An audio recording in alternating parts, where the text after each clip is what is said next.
আসসালামু আলাইকুম। কাগজপত্র মর্দা পরিচ্ছেদ 13 হচ্ছে সন্ধি এবং টাইপ 1 হচ্ছে সন্ধি ও বিসর্গ সন্ধি। সন্ধি নিয়ে কিন্তু আমরা একটু ভয় পাই। সন্ধিটা সহজ আছে যদি সূত্রগুলো তোমাদের জানা থাকে। তো আমরা এখন বেশ কিছু গুরুত্বপূর্ণ এমসিকিউ গুলো সমাধান করব, যার মাধ্যমে আমরা খুব সহজে সন্ধি এবং বিসর্গ সন্ধি, সন্ধি যে একটা প্রকারভেদ, সেটা নিয়ে খুব সহজে আমরা আলোচনা করতে পারবো। আচ্ছা, সন্ধি মানে হচ্ছে কি, আমি তোমাদের একটু যদি সংক্ষেপে বলি, পাশাপাশি দুটি শব্দের প্রথম শব্দের শেষ ধ্বনির সাথে দ্বিতীয় শব্দের প্রথম ধ্বনির মিলনকে সন্ধি বলে। তার মানে আমরা চাইলে কিন্তু দুটি শব্দের মিলনকে সন্ধি বলতে পারবো না, আমাদের কি বলতে হবে, দুটি ধ্বনির মিলন হচ্ছে সন্ধি। কারণ প্রথম শব্দের শেষ ধ্বনি আর দ্বিতীয় শব্দের প্রথম ধ্বনি, দুটা ধ্বনির মিলনে হচ্ছে আমাদের সন্ধি হয়। তাহলে উত্তরটা কি হবে বলো তো? সন্ধি। যেমন আমি যদি একটা উদাহরণ দিই, বিদ্যা যোগ আলোয়। দেখো, এখানে দেখতে মনে হতে পারে যে বিদ্যা শব্দের সাথে আলোয় শব্দের মিলন হচ্ছে, তাহলে তো এটা হওয়ার কি কথা ছিল, শব্দের সাথে শব্দের মিলন। কিন্তু আসলে কিন্তু তা না, এখানে বিদ্যা শব্দের সাথে আলোয় শব্দের মিলন হচ্ছে না। বিদ্যা শব্দের যে শেষ ধ্বনিটা আছে সরেয়া, আর আলোয়ের যে প্রথম ধ্বনিটা আছে সরেয়া, এই সরেয়ার সাথে এই সরেয়ার মিলনে সন্ধি হচ্ছে। এই জন্যই বলা হয়ে থাকে ধ্বনির সাথে ধ্বনির মিলনকে সন্ধি বলে। এর পরেরটা দেখো, নিচের কোনটি জ এর প্রভাবে ত হয়েছে জ। এখানে যে কয়েকটি অপশন আছে সেখানে একটা অপশনে আমাদের বৈকর জ দেওয়া আছে উজ্জ্বল।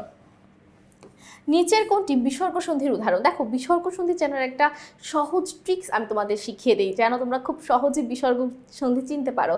একটা হচ্ছে তালব্য স, দন্ত স, মূর্ধন্য স, বয়শূন্য র, রেফ আর ওকার।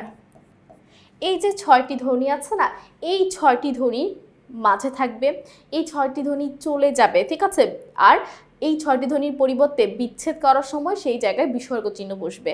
তাহলে দেখো, আমাদের সম্মান এবং স্বচ্ছ এটা তো হওয়ার কোনোই সম্ভাবনা নেই, কারণ তালব্য স, দন্ত স, মূর্ধন্য স, বয়শূন্য র, রেফ এবং ওকার কোনোটাই নেই। কিন্তু মূর্ধন্য স আছে এখানে এবং এখানে। এখন আমরা যদি সন্ধি বিচ্ছেদটা করতে চাই, তাহলে এখানে বিসর্গ আনাটা সম্ভব না। কিন্তু মনোযোগের সন্ধি বিচ্ছেদটা কি বলতো? মন বিসর্গ যোগ যোগ, অর্থাৎ নয়ের সাথে যে ওকারটা ছিল সেই ওকারটা চলে যাবে, তার পরিবর্তে বিসর্গ চিহ্ন আসবে। এটাই হচ্ছে বিসর্গ সন্ধি বিচ্ছেদ, ঠিক আছে। তো এইভাবে খুব সহজে শুধুমাত্র এই 6টা ধ্বনিকে মনে রাখবে, তালব্য স, দন্ত স, মূর্ধন্য স, বয়শূন্য র, রেফ, ওকার। এই 6টি ধ্বনিকে মনে রাখবে, এই 6টি ধ্বনি চলে যাবে, তাদের প্রতি বিসর্গটা বসবে, শেষ। খুবই সহজ।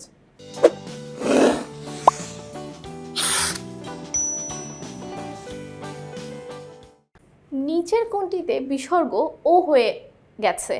নিরোগ, অরোগ্য, তিরোধান, ভৌগোলিক। এখানে উত্তরটা হবে তিরোধান। তিরোধানেরও আমাদের ওকারটা বিসর্গ হয়ে যাবে, ঠিক আছে, এটা বিসর্গ সন্ধি। নিপাতনে সিদ্ধ ব্যঞ্জন সন্ধি কোনটা? নিপাতনে সিদ্ধ সন্ধিগুলো একটু মুখস্থ রাখার চেষ্টা করবে। নিপাতনে সিদ্ধ সন্ধি হচ্ছে যেই সন্ধিটা কোনো ব্যাকরণের নিয়ম মেনে চলে না, অন্যরকম নিয়মে হয়।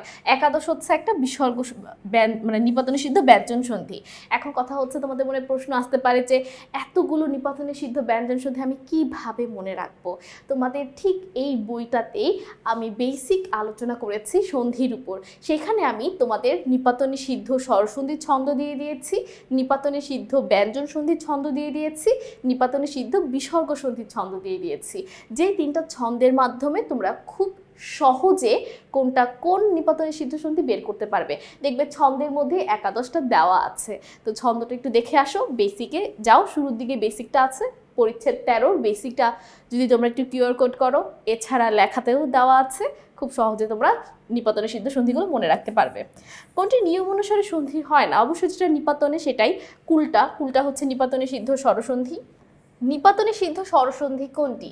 কুলটা।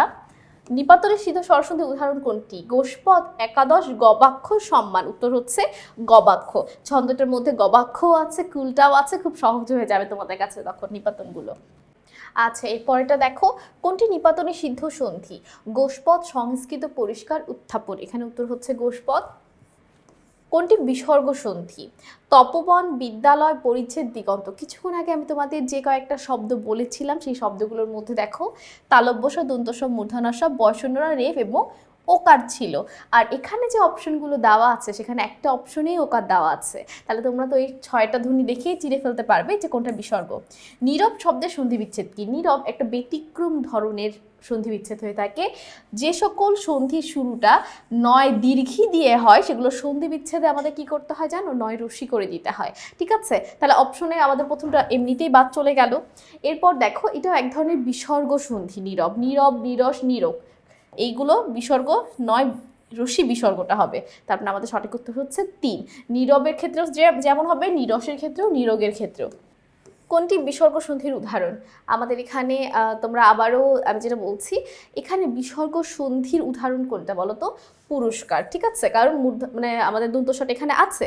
তাছাড়া এখন তোমাদের কাছে অনেকের কাছে মনে হতে পারে যে এটা তো হওয়ার কথা ছিল, কিন্তু এখানে অলরেডি বিসর্গ চিহ্ন দেওয়াই আছে। ঠিক আছে, আর এই প্রশ্নটাতে একটু ঝামেলা আছে। পুরস্কারের সাথে সাথে কিন্তু নমস্কার, দুস্থ সবই বিসর্গ সন্ধির উদাহরণ। ঠিক আছে, কি আর ইভেন অহরহ এটাও কিন্তু একটা বিসর্গ সন্ধির উদাহরণ। অহরহরও বিসর্গ সন্ধির উদাহরণ, দুস্থ বিসর্গ সন্ধির উদাহরণ, পুরস্কারও, নমস্কারও। এই প্রশ্নটাতে একটু ঝামেলা আছে। যেহেতু এই প্রশ্ন উত্তর পুরস্কার দেওয়া আছে তাই আমরা পুরস্কার দিয়ে দিচ্ছি, কিন্তু সবগুলোই কিন্তু সঠিক উত্তর।